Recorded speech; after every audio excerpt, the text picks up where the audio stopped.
ہمارے گاؤں میں ایک گھر تھا جو گاؤں کی آبادی سے بہت دور کھیتوں میں بنا ہوا تھا۔ سب کہتے تھے اس گھر میں بھوت پریت رہتے ہیں، وہاں پر کوئی بھی نہیں جاتا ہے۔ لیکن میں جوان تھا، اپنے دوستوں کے ساتھ وہاں چلا گیا۔ دوستوں میں شرط لگ گئی کہ اندر جو جائے گا اس کو 1000 روپیہ ملے گا۔ اس ٹائم ہمارے لیے 1000 روپیہ بھی بہت تھا، پورا ہفتہ 1000 روپیہ چلا سکتا تھا، وہ پھر بھی ختم نہ ہوتا۔ میں نے کہا کہ میں جاؤں گا، لیکن اس گھر کے بارے میں مشہور تھا کہ یہاں ایک بوڑھی عورت رہتی ہے جو اکثر لوگوں کو نظر بھی آتی ہے، کبھی کبھی اسے گاؤں میں بھی دیکھا گیا ہے، اور سب کا ماننا تھا وہ بوڑھی عورت اس گھر میں مر چکی ہے۔ میں نے کہا ایک تو روح ہے، اوپر سے بوڑھی روح ہے، میرا کیا کر لے گی؟ مجھے میرے ایک دوست نے کہا کہ اندر بالکل بھی نہ جاؤ، پھر تمہیں کچھ ہو گیا تو تمہاری ماں کو ہم کیا جواب دیں گے؟ سب نے اس کا مذاق اڑایا کہ تم بھی ڈرپوک ہو اور اس کو بھی ڈرپوک بنا رہے ہو۔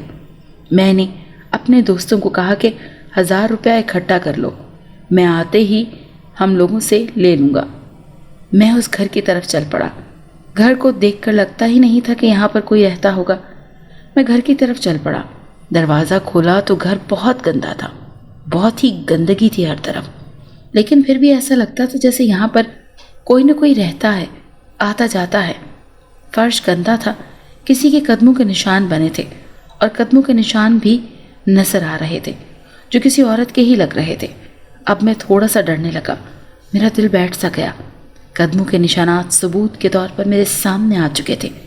ابھی میں دروازے میں ہی کھڑا تھا، اسی لیے میرے دوستوں کو دور سے دکھائی دے رہا تھا۔ انہوں نے آواز دی اور کہا کہ کیا ہوا، ارادہ بدل لیا؟ میں نے کہا ہرگز نہیں، میں نے کیوں ارادہ بدلنا ہے؟ اب میری بات عزت پر آ گئی تھی، اسی لیے میں آگے بڑھ گیا، لیکن سامنے کوئی نظر نہیں آ رہا تھا۔ دن کے وقت بھی رات جیسا اندھیرا تھا، کیونکہ اس گھر میں کالے پردے لگے ہوئے تھے۔ میں نے اچھی طرح ادھر ادھر دیکھ لیا، لیکن پھر بھی سوچا کہ کہیں میرے دوست یہ نہ سمجھیں کہ دروازے کے پاس کھڑا ہو کر واپس آ گیا ہے۔ اسی لیے جانے سے پہلے اس گھر سے کوئی چیز اٹھانے کا فیصلہ کیا جس کو ثبوت کے طور پر دکھا سکوں۔ میں نے ایک تصویر اٹھائی، جس تصویر میں ایک بوڑھی عورت اپنے 4 بیٹوں کے ساتھ بیٹھی تھی۔ وہ اس کے ساتھ کھڑے تھے اور وہ عورت بہت خوش لگ رہی تھی۔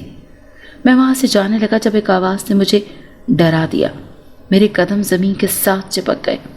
کسی نے کہا تھا، بیٹا یہ مت لے جاؤ، کچھ اور لے جاؤ، کچھ اور لے جاؤ، تم چور ہو نا؟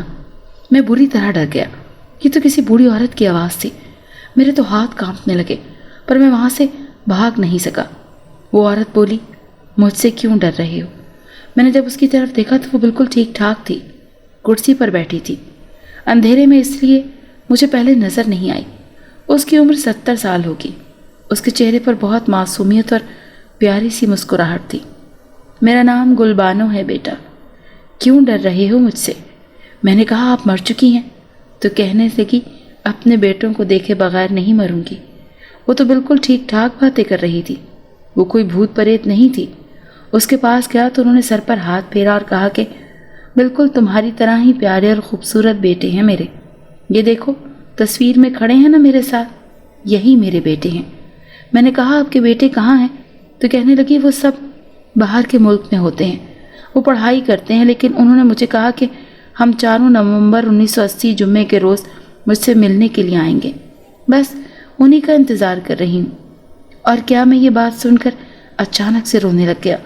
میری آنکھیں آنسوؤں سے بھر گئیں اور میں اس تصویر کو دیکھ کر مزید رونے لگا، کیونکہ 1980 نہیں تھا، یہ 2003 تھا، یعنی کہ وہ 23 سال سے اپنے بیٹوں کا انتظار کر رہی تھی، جو شاید اس کو یہاں پر چھوڑ کر بھول گئے تھے۔ میں وہاں سے بھاگ گیا۔